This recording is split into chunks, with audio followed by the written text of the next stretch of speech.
मेरा नाम युग है। मैंने अपनी जिंदगी में कई रंग देखे हैं, कुछ सपनों जैसे और कुछ ऐसे कि जिनसे नींद भी रूठ जाए। मैं एक मिडिल क्लास परिवार से आता था। मेरा घर छोटा था, लेकिन वहाँ प्यार बहुत बड़ी चीज थी। पापा सुबह सवेरे ऑफिस निकल जाते और माँ सारा दिन मेरे लिए मेहनत करती रहती। उनकी एक ही इच्छा थी, मेरा बेटा पढ़ लिख कर बड़ा आदमी बन जाए, इज्जत कमाए, दुनिया में उसका नाम हो। मैं भी कुछ ऐसा ही चाहता था, शायद इसलिए कि मैं अपने माँ बाप की आंखों में वो सपने देख लेता था जो उन्होंने खुद कभी देखने की हिम्मत नहीं की। मैंने पढ़ाई को अपनी जिद बना लिया था। छोटे से स्कूल से शुरू हुआ सफर कॉलेज तक पहुंचा तो हर दिन मेरे लिए एक नई जिद और मेहनत बन जाता। जब मैं यूनिवर्सिटी पहुंचा तो लगा कि अब जिंदगी बदलने वाली है। मैंने खुद से वादा किया था, युग, कुछ भी हो हार नहीं माननी है। लेकिन वक्त हर रोज एक नया थप्पड़ मारता। पढ़ाई का दबाव, महंगाई, फीस भरने की फिक्र, कभी कभी तो लगता कि सब कुछ छोड़ दूं। पापा अक्सर शाम को थके हारे आते और कहते, बेटा पढ़ ले, हमारे पास तो कुछ है नहीं, बस तेरी पढ़ाई ही हमारा सहारा है। मैं चुप रहता, लेकिन अंदर से टूटने लगता। मैं उन्हें कैसे बताता कि अब जिंदगी सिर्फ किताबों में नहीं, हर कदम पर एक नई जंग है। कई बार रात को मैं चुपके से रोता, माँ को खबर भी नहीं होती। मेरी क्लास में अक्सर लड़के लड़कियां महंगे मोबाइल, ब्रांडेड कपड़े और कारों में आते थे। वो सब कुछ मेरे पास नहीं था, लेकिन मेरी किताबों में जो सपने थे उनका कोई मोल भी तो नहीं था। मैं अपनी फीस के लिए कभी दोस्तों से बात करके उन्हें नोट्स बेचता, कभी कोचिंग देता, पैसे जोड़कर छोटे छोटे सपने पूरे करता, लेकिन फिर भी कोई कमी सी लगती। एक दिन यूनिवर्सिटी में एक नई बात चल पड़ी। किसी ने कहा, रिया तो बहुत अमीर है, उसके पापा का बहुत बड़ा बिजनेस है। मैंने ये सब सुना, लेकिन चुप रहा, पर अंदर ही अंदर खलबली सी मच गई। रिया, वही लड़की जो हमेशा खामोश रहती, साफ सुथरी और आत्मविश्वास से भरी हुई, वो किसी बिजनेस टाइकून की बेटी थी। मेरा दिल जैसे चौंक उठा। पहली बार मेरे दिल में लालच ने जन्म लिया। मैंने खुद से झूठ बोला, क्या पता किस्मत का दरवाजा यही हो। और मैं उस दरवाजे पर दस्तक देने लगा। मैंने धीरे धीरे रिया से दोस्ती बढ़ाई। हमारी शुरुआत बहुत साधारण थी, जैसे कोई औपचारिकता। वो हमेशा शांत रहती, क्लास में ज्यादा किसी से बात नहीं करती थी, लेकिन जब बोलती थी तो हर शब्द संजीदा होता। मैं बस एक नजर उसके पर्स और गाड़ी पर डाली थी और मेरे दिल में एक ख्याल पनप चुका था। उसके पास वो सब कुछ था जो मैं बरसों से चाहता था। वो वही जिंदगी जी रही थी जिसका मैं सपना देखा करता था। मैंने छोटी छोटी बातों से उसके करीब जाना शुरू किया। कभी उसकी कोई फाइल उठा दी, कभी लाइब्रेरी में नोटिस के बहाने बात छेड़ दी। रिया थोड़ी हैरान रह जाती थी, लेकिन शायद उसे अच्छा भी लगता था कि कोई उसकी खामोशी को समझने की कोशिश कर रहा है। एक दिन यूनिवर्सिटी की कैंटीन में मैंने पूछा, रिया, तुम अक्सर अकेली रहती हो, इसकी कोई खास वजह? उसने कंधे उचकाकर कहा, बस मैं ज्यादा लोगों पर भरोसा नहीं करती। ये सुनकर मैं मुस्कुराकर बोला, तो फिर मुझे मौका दो, शायद मैं तुम्हारा भरोसा जीत सकूं। रिया ने एक लम्हे के लिए मुझे ध्यान से देखा, फिर पहली बार खुलकर मुस्कुराई। शायद वही लम्हा था जब उसने मुझे अपने दिल के करीब आने दिया। मैं जानता था ये सब एक खेल है, लेकिन खेल जीतने के लिए चाल चालाकी से चलनी होती है। अब हम अक्सर साथ दिखने लगे, कैंटीन में चाय पीते, लाइब्रेरी में ग्रुप स्टडी करते और कभी कभार क्लास के बाद लंबी चहलकदमी। इस दौरान रिया ने खुद ही बताया, मेरे पापा का कपड़ों का बहुत बड़ा बिजनेस है, वो ज्यादातर वक्त दुबई में रहते हैं, मैं उनकी इकलौती वारिस हूँ। मैंने सादगी से सिर हिलाया, जैसे मुझे कोई दिलचस्पी ही ना हो, लेकिन अंदर से निश्चिंत था कि मैं बिल्कुल सही रास्ते पर हूँ। वक्त बीतता गया और रिया ने मुझ पर भरोसा करना शुरू कर दिया। एक दिन मैंने उसे यूनिवर्सिटी के गेट पर एक महंगी गाड़ी से उतरते देखा। ड्राइवर उसके लिए दरवाजा खोल रहा था। वो सफेद सलवार सूट में सजे आराम से उतरी, मेरे पास से गुजरी तो बोली, चलो आज बाहर खाना खाते हैं, तुम्हारी पसंद की जगह। मैंने हैरानी जताई, इतना खर्च क्यों करना? उसने मुस्कुराकर कहा, खर्च तब होता है जब दिल ना चाहे। हम रेस्टोरेंट के उसी हिस्से में बैठे जहां अमीर लोग बैठा करते हैं। मैंने सोचा, युग, अब तुम बहुत करीब आ चुके हो, बस एक कदम और। मैंने अपनी पर्सनैलिटी को ठीक वैसा बना लिया जैसा वो चाहती थी, समझदार, सुलझा हुआ और सबसे बड़ा वफादार।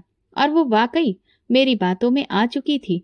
एक दिन उसने कहा, युग, अगर मैं अपने दिल की बात बताऊं तो तुम मुझसे दूर तो नहीं हो जाओगे? मैंने उसकी आंखों में देखकर कहा, कभी नहीं। रिया बोली, मुझे तुमसे मोहब्बत हो गई है। मैंने उसका हाथ थाम कर कहा, रिया, मैं भी तुम्हें खोना नहीं चाहता। लेकिन अगला मोड़ ऐसा था जिसकी मुझे उम्मीद नहीं थी। रिया ने अपने पापा से हमारे रिश्ते की बात कर दी।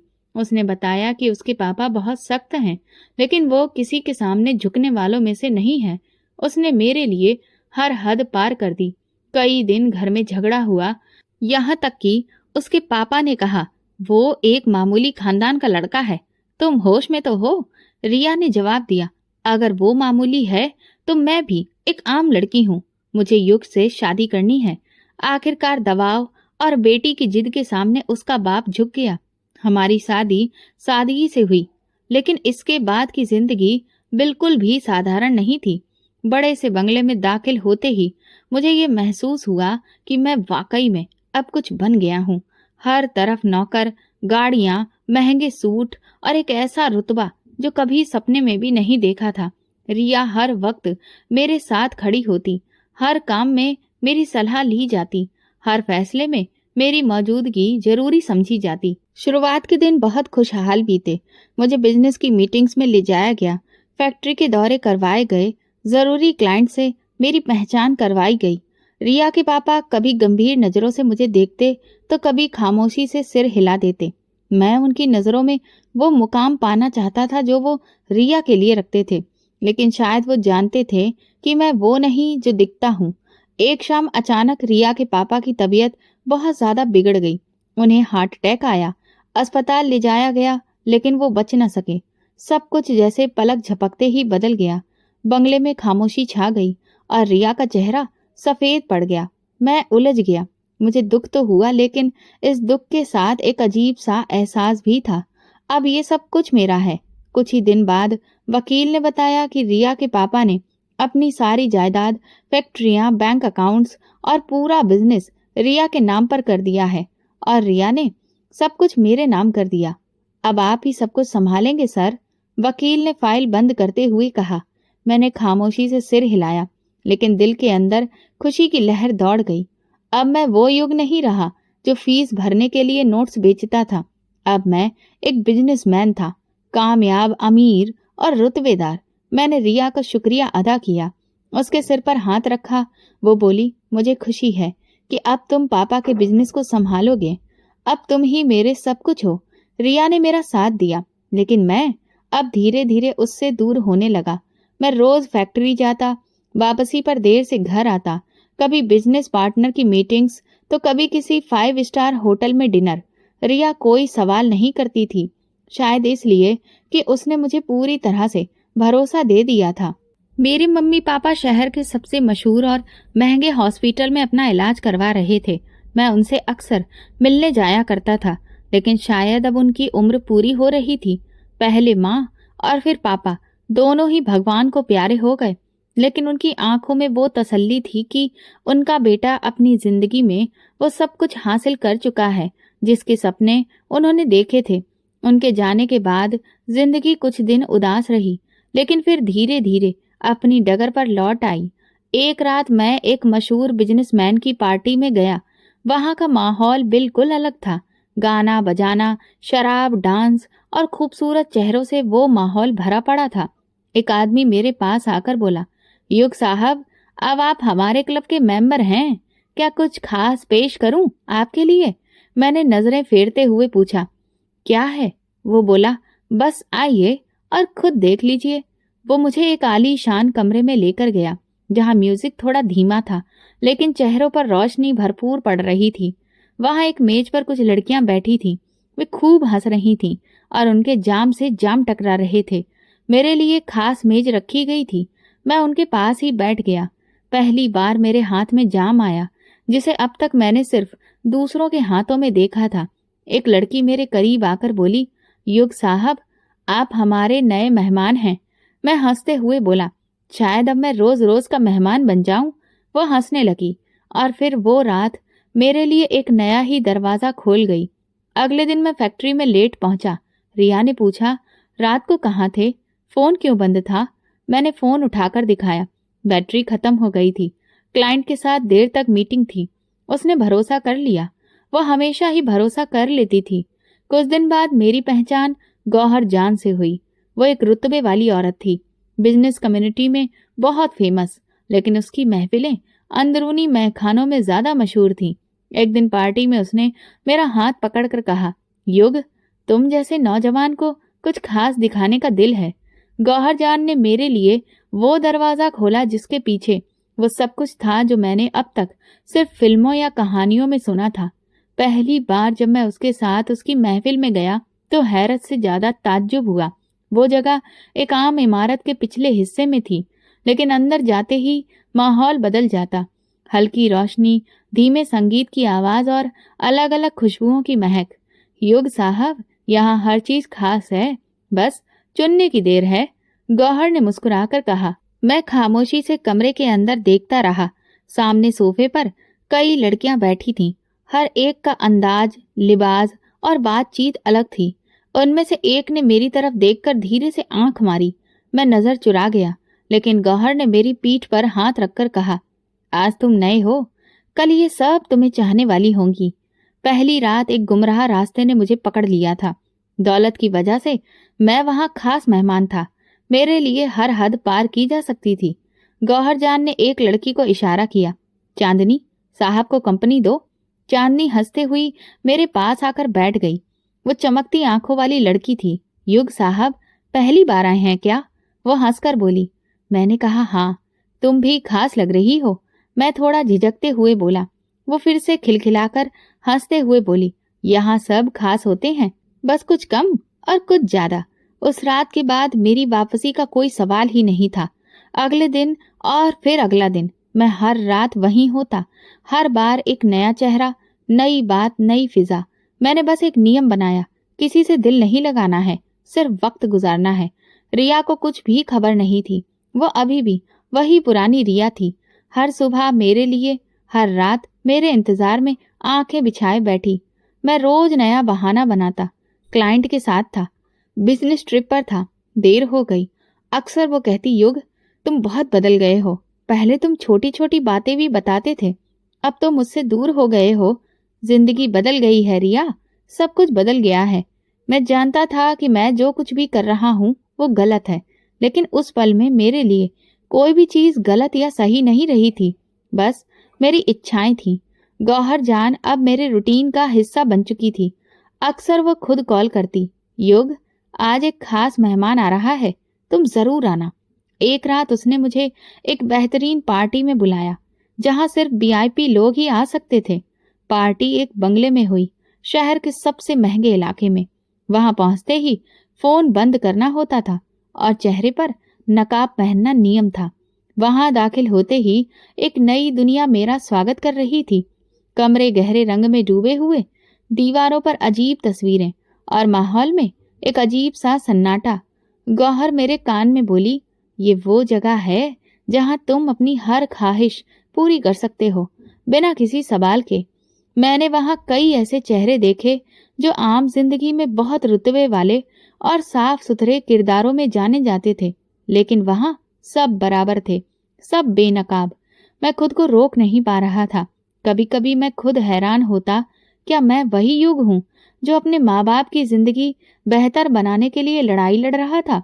लेकिन फिर मैं खुद को याद दिलाता, ये सब मैंने खुद के लिए हासिल किया है, ये सब मेरा है। एक दिन जब मैं फैक्ट्री के ऑफिस में बैठा था तो अकाउंटेंट आया और बोला, सर, पिछले 3 महीने में आपके पर्सनल अकाउंट से 4 करोड़ रुपए निकल चुके हैं, सब कैश विड्रॉल है। मैंने फाइल ली, दस्तखत किए और कहा, और अगर जरूरत पड़े तो बता देना, फिक्र मत करो। अब मैं सिर्फ खर्च कर रहा था, वक्त, पैसा और खुद को। मेरी रातें गौहर के अड्डे पर गुजरती और दिन बिजनेस की मीटिंग्स में। कोई मुझे कुछ भी नहीं कहता था, क्योंकि मैं मालिक था और मालिक से सवाल नहीं किए जाते। उस रात गौहर ने खुद कॉल की, युग, आज कुछ खास है तुम्हारे लिए, एक नई चीज है जैसी तुमने मांगी थी। मैंने तुरंत गाड़ी की चाबी उठाई और बिना कुछ पूछे निकल पड़ा। अब ये मेरा रूटीन बन चुका था, एक फोन कॉल, एक वादा, एक चेहरा और एक रात। गौहर ने मुझे वक्त और जगह मैसेज पर भेज दी। जगह शहर से बाहर एक सुनसान चौराहा था, जहां अक्सर गाड़ियों में वे लड़कियां बिठाई जाती थीं जिन्हें किसी के लिए इनाम समझा जाता था। गाड़ी की हेडलाइट्स उस सन्नाटे को चीरती हुई आगे बढ़ रही थी। एक जगह रोशनी में धुंधली सी परछाई नजर आई। मैंने ब्रेक मारा। गाड़ी रुकी तो देखा कि वो एक दुबली पतली छोटे कद की लड़की थी, बहुत ही साधारण कपड़ों में, सिर पर सफेद रंग का दुपट्टा और नजरें झुकी हुई। मैंने दरवाजा खोला। बैठो। वो धीरे से मेरे बराबर वाली सीट पर बैठ गई। गाड़ी में खामोशी थी। मैंने उसे एक नजर देखा। उसकी उम्र मुश्किल से 14 साल रही होगी। चेहरा मासूम, इतनी खामोश जैसे जुबान ही उससे रूठ गई हो। हाथ उसकी गोद में जुड़े थे, जैसे खुद से लिपट आई हो। ये पहला पल था जब मेरे अंदर कुछ हल्का सा टूट गया। न जाने क्यों उसकी मौजूदगी मुझे वो सुकून नहीं दे रही थी जिसकी मैं आदत बन चुका था। मैंने अपने नजरें सड़क पर रखी और धीरे धीरे गाड़ी आगे बढ़ने लगी। गाड़ी सड़क पर खामोशी से चल रही थी, लेकिन मेरे अंदर जैसे एक जंग छिड़ चुकी थी। वो लड़की पास में बैठी थी, उसकी नजरें अभी भी झुकी थीं। दुपट्टे से उसका चेहरा पूरा नहीं छुपा था, लेकिन जितना नजर आ रहा था वही काफी था मेरे अंदर कुछ बदलने के लिए। ऐसा लग रहा था जैसे कोई आईना मेरे सामने रख दिया गया हो, जिसमें मैं अपनी ही नहीं किसी और की बर्बादी देख रहा था, और मैं ही उसका हिस्सा था। मैंने गाड़ी एक सुनसान जगह पर रोक दी। चारों तरफ अंधेरा था, सिर्फ हेडलाइट की रोशनी। मैंने उसकी तरफ देखा। वो कांप रही थी। तुम्हें डर लग रहा है? मैंने धीरे से पूछा। उसने गर्दन हिलाई, फिर कुछ पल के बाद बोली, साहब जी, मैं बस जल्दी से काम पूरा करना चाहती हूँ। मेरी माँ का हाल बहुत बुरा है। मैंने गहरी सांस ली। तुम्हारे चेहरे में ऐसा कुछ नहीं लिखा जो मैंने उन लड़कियों में देखा है जो खुद चलकर उन जगहों पर जाती हैं। तुम अलग हो। उसने मेरी बात पर सर झुका लिया। फिर अचानक जैसे सब्र टूट गया हो, वो बोलने लगी, पापा मेरी पैदाइश के कुछ समय बाद ही चल बसे थे। मेरी माँ ने ही मुझे पाला, काम करके, दूसरों के घरों में बर्तन धोकर। हम दोनों का गुजारा बड़ी मुश्किल से होता था, लेकिन माँ ने कभी हार नहीं मानी। मैं खामोशी से सुनता रहा। वो बोलती गई। पिछले महीने माँ की तबीयत बिगड़ गई। बुखार, खांसी और फिर सांस लेने में तकलीफ।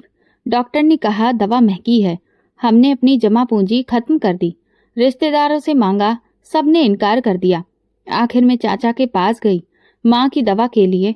चाचा ने क्या कहा? मैंने पूछा, लेकिन दिल बोझिल होने लगा। उन्होंने कहा अगर पैसे चाहिए तो एक काम करना होगा। फिर वो मुझे एक औरत के पास ले गए। वो औरत गौहर जान थी। उसने कहा तुम्हें एक जगह जाना होगा, वहां जो शख्स मिलेगा उसके साथ चली जाना, जितना वो दे ले लेना, फिर वापस चली आना। तुमने कुछ भी नहीं कहा। मैंने कुछ सोचने की मोहलत भी नहीं ली। माँ की सांसें कमजोर पड़ रही थी। मेरी आंखों के सामने वो तड़प रही थी। मेरे पास अब कोई रास्ता नहीं बचा था। मैंने अपनी आंखें बंद कर लीं। दिमाग में जैसे शोर था। हर वो रात, हर वो लम्हा जब मैं गौहर जान के अड्डे पर जाता था, सब एक साथ याद आ गया। लेकिन आज पहली बार उन रातों का मतलब बदल रहा था। तुम जानती हो, तुम्हारे चाचा ने तुम्हें बेचा है? मैंने सख्ती से कहा। वो धीरे से बोली, हाँ पता है। उन्होंने गौहर जान से पैसे लिए होंगे, लेकिन मुझे इससे फर्क नहीं पड़ता। मुझे सिर्फ अपनी माँ की जिंदगी चाहिए। मैंने जेब से 40,000 रुपए निकाले और उसकी तरफ बढ़ाए। ये पैसे लो और वापस जाओ, अपनी माँ का इलाज करवाओ।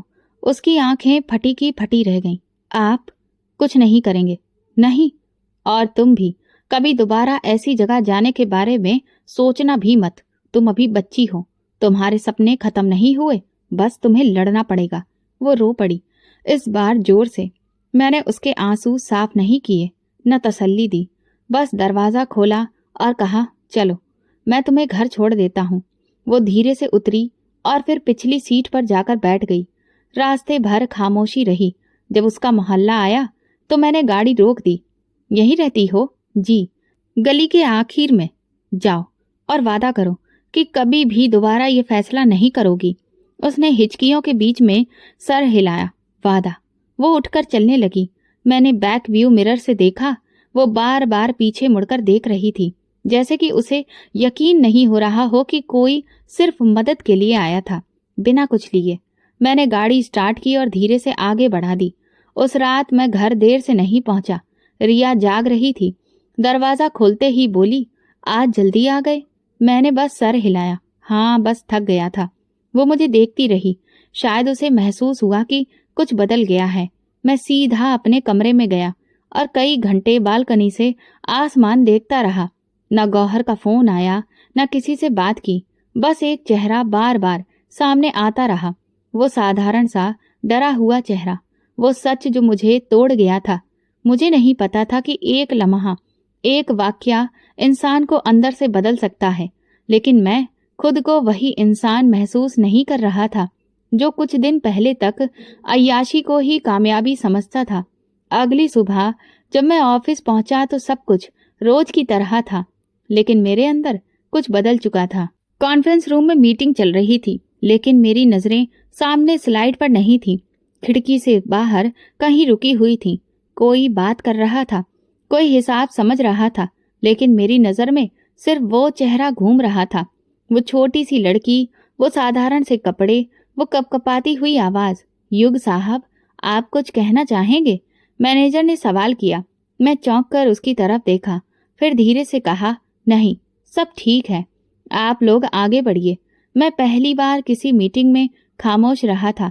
दिन भर के बिजी शेड्यूल के बाद भी दिल का बहुत हल्का नहीं हो रहा था। शाम को घर वापस आया तो रिया किचन में थी। कुछ देर दरवाजे पर मैं खड़ा रहा। वो सब्जी काट रही थी, कुछ गुनगुना रही थी, जैसे उसे किसी जवाब की जरूरत ही नहीं हो। आज तुम बहुत सुकून में लग रही हो। पता नहीं, लगता है तुम आज कुछ बदले बदले हो। शायद हूं मैं। फिर कोई जवाब नहीं दिया और उसके साथ बैठकर खाना खाया। उसके बाद वो कुछ बोली नहीं, बस मुझे हैरत से देखती रही। अगले दिन जब गौहर ने फोन किया तो मैंने फोन साइलेंट पर डाल दिया। 3 बार फोन आया, लेकिन मैंने नहीं उठाया।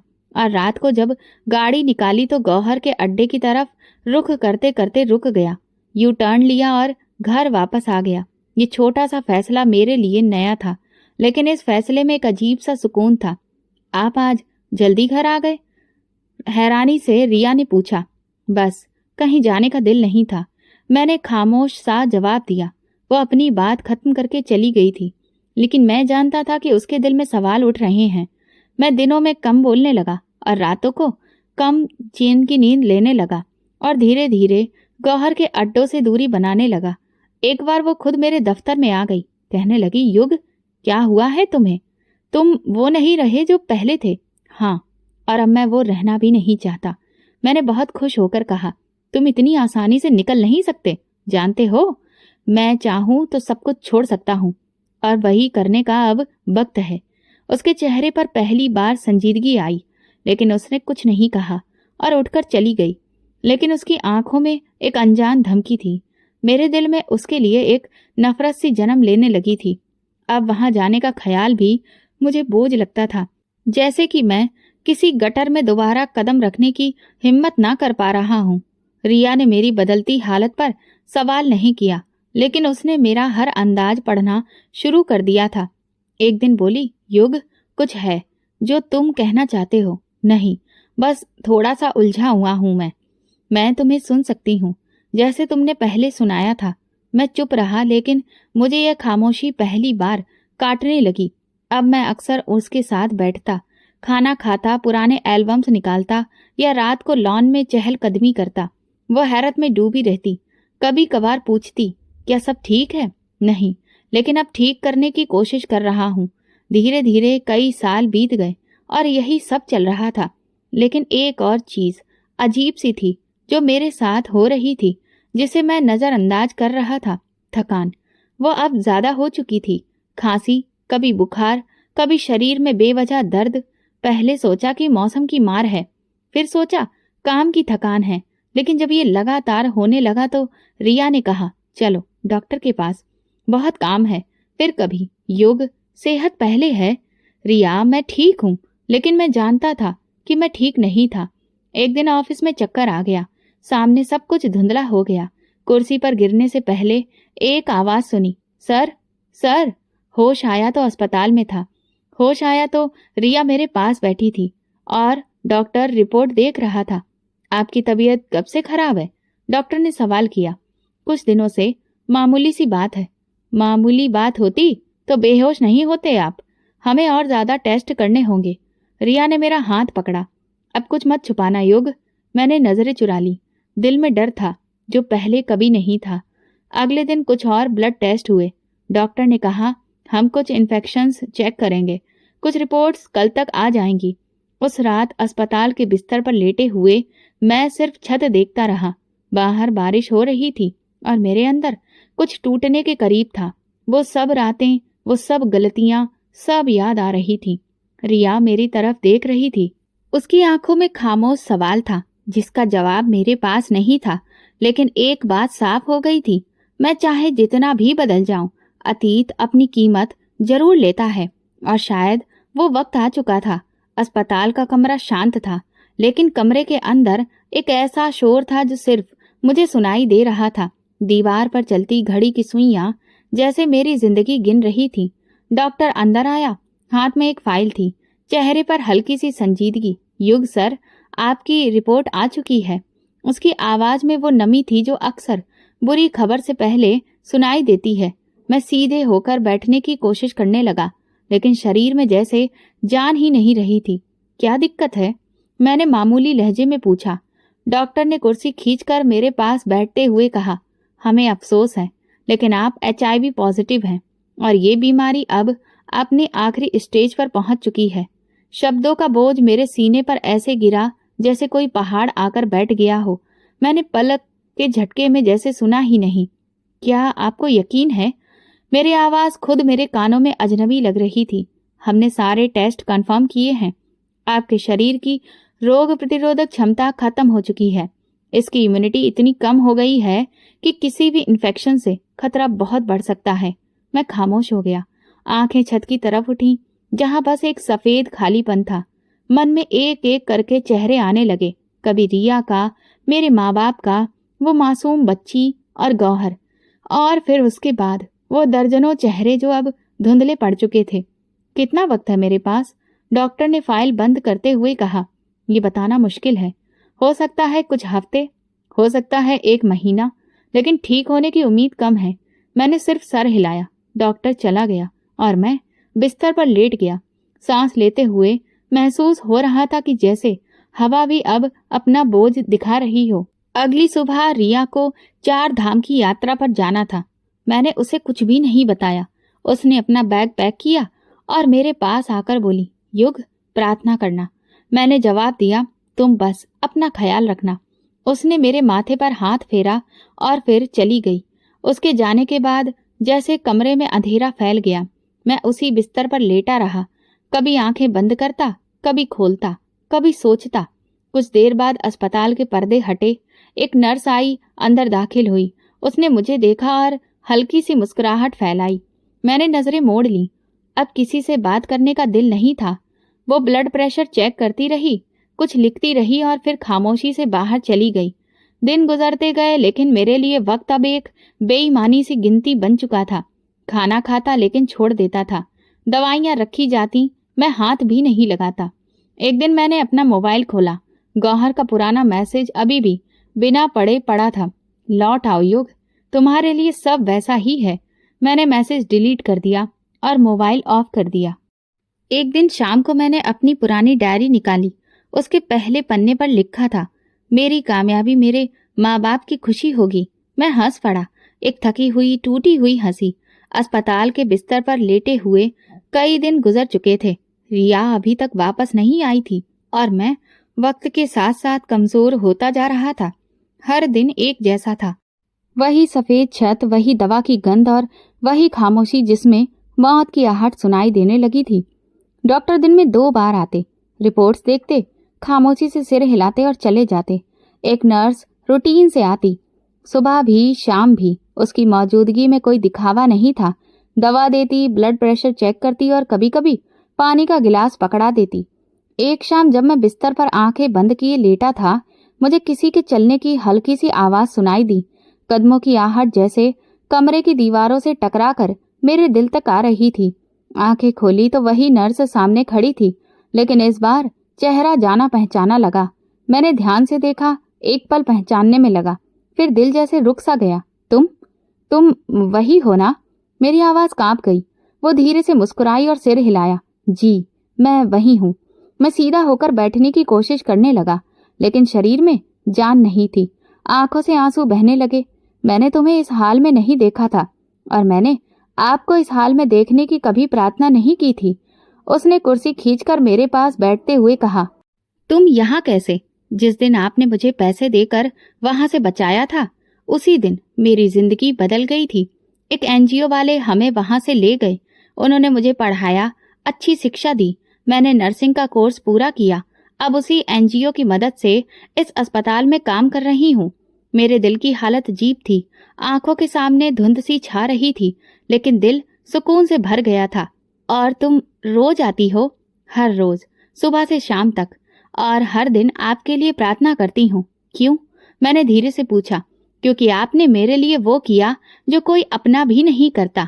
एक वक्त था जब मैं टूट चुकी थी, लेकिन आपने मुझे गिरने नहीं दिया। अब भगवान से प्रार्थना है कि वो आपको गिरने ना दे। मेरी सांसें भारी हो रही थी। अब वक्त कम है मेरे पास। कौन कहता है, डॉक्टर या आपका ज़मीर? शायद दोनों, मैंने कहा। वो बोली, मुझे पूरा भरोसा है, भगवान चमत्कार करेगा। अगर उसने मुझे बचाया है तो वो आपको भी बचा सकता है। उसकी आंखों में जो भरोसा था, वो मेरे अंदर कुछ जगा रहा था। मैंने उसका हाथ पकड़ा। तुम्हारे जैसी लड़की, तुम्हारे जैसी बेटी भगवान सबको दे। ये तो बस आपकी दुआ का नतीजा है। और अब मेरी प्रार्थना है कि आपकी जिंदगी लौट आए। अगले कुछ दिन वो लगातार मेरे साथ रही। मेरी दवाइयों, रिपोर्ट्स, यहाँ तक कि डॉक्टर से मेरी बातचीत भी वही करवाती। कभी जबरदस्ती खाना खिलाती, कभी मुझे अच्छी अच्छी किताबें पढ़कर सुनाती। उसने भगवान की एक छोटी सी मूर्ति मेरे सिरहाने रख दी। एक सुबह जब मैं आंखें खोल रहा था, डॉक्टर कमरे में आए। उनके चेहरे पर वो कठोरता नहीं थी जो पहले हुआ करती थी। उन्होंने मेरी रिपोर्ट्स देखी। युग सर, आपकी नई रिपोर्ट्स पहले से बेहतर हैं। क्या मतलब? मैंने हैरत से पूछा। हम खुद हैरान हैं। जिस मरीज की इम्यूनिटी पावर खत्म हो चुकी थी, वही अब ठीक हो रहा है। ये कोई सामान्य प्रोग्रेस नहीं है, शायद कोई चमत्कार है। लेकिन फिर भी हमें अभी ज्यादा खुश नहीं होना चाहिए। अगली रिपोर्ट्स आने तक का इंतजार करें। नर्स, जो हमेशा की तरह चुपचाप खड़ी थी, मुस्कुरा रही थी। डॉक्टर चले गए। मैंने उसकी तरफ देखा और कहा, ये सब तुम्हारी ही प्रार्थनाओं का असर है। ये सब करने वाला भगवान है। मैं तो बस एक जरिया बनी हूँ। मैंने आंखें बंद की और गहरी सांस ली। जिंदगी जैसे थोड़ी थोड़ी लौट रही थी। शरीर हल्का लग रहा था। दिल फिर से धड़कने लगा। तुम्हारा नाम क्या है? मैंने पहली बार पूछा। माही, उसने धीरे से कहा। माही, अगर तुम न होती, शायद मैं भी नहीं होता। उसने हंसकर कहा, आप बिल्कुल होते। प्रार्थना बस थोड़ी देर से पहुंचती है। रिया के लौटने के दिन भी पास आ रहे थे। मैंने फैसला किया था कि वो आए तो मैं उसे सब सच बता दूंगा। लेकिन आज पहली बार लगा था कि शायद मैं जिंदा रह पाऊंगा। सिर्फ जिंदा नहीं, बल्कि बदल कर, संवर कर। और ये बदलाव किसी दवा से नहीं, एक प्रार्थना से आया था। माही जैसी एक मासूम बेटी की दुआ से, जिसे मैंने कभी पाप से बचाया था। कई दिनों बाद महसूस हुआ कि आवाज सिर्फ आवाज नहीं थी, जिंदगी की नई गवाही थी। नर्स माही, जो हर सुबह मुझे दवा देती थी, अब मेरी जिंदगी में एक नई रोशनी की तरह शामिल हो चुकी थी। कुछ दिन बाद डॉक्टर फिर से आए। पहले तो चुपचाप रिपोर्ट से देखते रहे। कमरे में सिर्फ मॉनिटर की बीप सुनाई दे रही थी। फिर डॉक्टर ने कुर्सी खींचकर बैठते हुए कहा, एड्स के जिस स्टेज पर आप थे, वहां से वापस जिंदगी की तरफ लौटना नामुमकिन जैसा ही था। तो अब आप क्या कहना चाहते हैं? मेरी आवाज अब बहुत ज्यादा मजबूत थी। अब तो मानना पड़ेगा कि वाकई आपकी हालत में सुधार हो रहा है। वायरस का असर कम हो रहा है। शरीर दोबारा खुद को ठीक कर रहा है। माही एक तरफ खड़ी मुस्कुरा रही थी, जैसे उसे पहले से पता हो कि डॉक्टर क्या कहने वाले हैं। डॉक्टर ने आगे कहा, साइंस के नजरिए से देखें तो हमारे पास इसका कोई जवाब नहीं, लेकिन इस रफ्तार से आपकी सेहत में सुधार है, इसे तो चमत्कार ही कहा जा सकता है। मैंने माही की तरफ देखा। वो चुपचाप 2 कदम पीछे हट गई थी। मैं समझ गया, ये उसी दुआ का असर था जिसने मुझे अंधेरे से वापस खींच लिया था। डॉक्टर ने रिपोर्ट टेबल पर रखते हुए कहा, अगर ये सुधार इसी तरह से जारी रहा तो हम उम्मीद कर सकते हैं कि कुछ ही हफ्तों में इस बीमारी पर कंट्रोल पा लिया जाएगा। फिर आप रेगुलर दवाओं, रूटीन चेकअप और हल्की एक्सरसाइज के साथ खुद को लंबे वक्त तक स्वस्थ रख सकते हैं। डॉक्टर चले गए। अब कमरे में सिर्फ मैं और माँ ही थे। ये तुम्हारी प्रार्थना का असर है, मैंने कहा। ये भगवान की मर्जी थी, उसने धीरे से कहा, लेकिन मैंने दिन रात आपके लिए प्रार्थना की। तुम्हें उस दिन कैसे यकीन था कि मैं ठीक हो जाऊंगा, जैसे मुझे उस दिन यकीन था कि आप मुझ पर हाथ नहीं उठाएंगे। वही भरोसा मुझे भगवान से भी मिला। ये सुनते ही मेरी आंखें भर आईं, लेकिन इन आंसुओं के साथ पहली बार दिल में शुक्र था, डर नहीं। 1 हफ्ते बाद फिर से रिपोर्ट आई और उनमें बीमारी ठीक होती साफ लिखी थी। अब डॉक्टर ने मेरी दवाई कम कर दी और मुझे कमरे के बाहर चलने फिरने की इजाजत दे दी। पहली बार जब मैं व्हीलचेयर की जगह अपने कदमों पर चला, माँ ही मेरे साथ थी। ये अस्पताल की गैलरी बहुत छोटी लगती है ना? मैंने कहा। जब इंसान दोबारा जीना सीख ले तो सब छोटा लगने लगता है, उसने जवाब दिया। हम दोनों खामोश चलते रहे। हर कदम मेरी जिंदगी के लिए एक नया ऐलान था। रिया वापस आ चुकी थी और मैंने उसे कुछ भी नहीं बताया था, लेकिन अब वक्त आ गया था। जब वो अस्पताल आई तो मैं कुर्सी पर बैठा उसका इंतजार कर रहा था। वह आंखों में आंसू लिए बोली, तुम अब पहले से बेहतर लग रहे हो। मैंने कहा, बेहतर इसलिए क्योंकि अब मेरे पास झूठ नहीं है। वो कहने लगी, क्या मतलब है? मैं तुमसे बहुत कुछ छुपाया है। मेरी जिंदगी में वो सब था जो मैंने तुम्हें कभी पता नहीं चलने दिया और ना ही तुमने कभी जानने की कोशिश की। लेकिन अब मैं तुम्हें सच बताना चाहता हूँ, सब कुछ। उसने कुर्सी खींचते हुए मेरे पास बैठते हुए कहा, बताओ। मैंने उसे सब बताया। गौहर, अय्याशी, बीमारी, माही की कहानी। वो खामोशी से सुनती रही, एक शब्द नहीं बोली और ना ही एक आंसू साफ किया। आखिर में बस इतना कहा, अगर भगवान ने ही तुम्हें माफ कर दिया है तो फिर मैं कौन हूँ कुछ कहने वाली। मैंने उसके कदमों में सिर झुका लिया। अगर तुम न होती तो शायद मैं कभी वापस नहीं आता। मैं तुम्हारे साथ हूँ, लेकिन अब तुम्हें खुद को भी साथ रखना होगा। हम दोनों बाहर लॉन में आ गए। सूरज डूब रहा था और रोशनी की लकीरें हमारी आंखों से टकरा रही थीं। कुछ देर बाद माही आई। रिया ने उसे गले लगाया।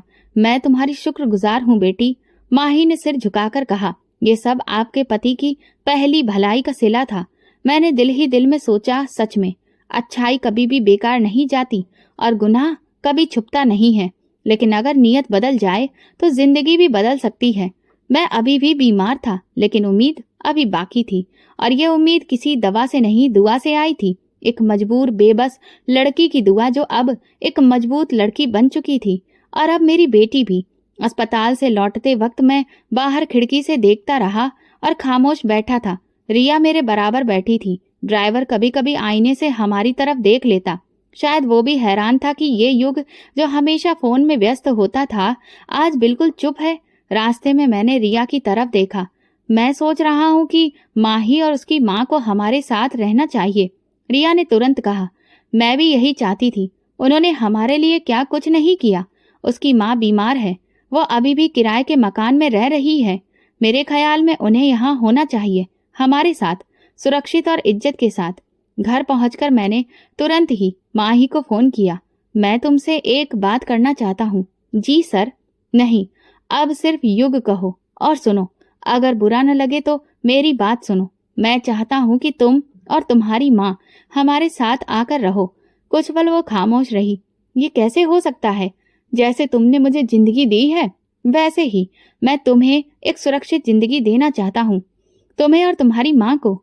अगले दिन वो अपनी माँ के साथ हमारे बंगले पर आई। दरवाजा खुद रिया ने खोला। माही की माँ एक साधारण सी औरत थी, लेकिन आंखों में शुक्रगुजारी थी। रिया ने दोनों को अंदर बुलाया और कहा, ये अब आपका भी घर है। मैंने माही को बैठने का इशारा किया। मैं तुम्हें बेटी का दर्जा देना चाहता हूँ। मेरी अपनी कोई औलाद नहीं, लेकिन अगर होती तो मैं चाहता कि वो तुम जैसी हो। माही की माँ की आंखों में आंसू आ गए। हम आपका ये एहसान कभी नहीं भूलेंगे। ये एहसान नहीं, ये तो वो कर्ज है जो मैं उतार रहा हूँ। रिया ने घर का एक हिस्सा उनके लिए तय कर दिया। कुछ दिनों में वो हिस्सा जिंदगी से भर गया। माही मेरे साथ बिजनेस के छोटे मोटे कामों में भी थी।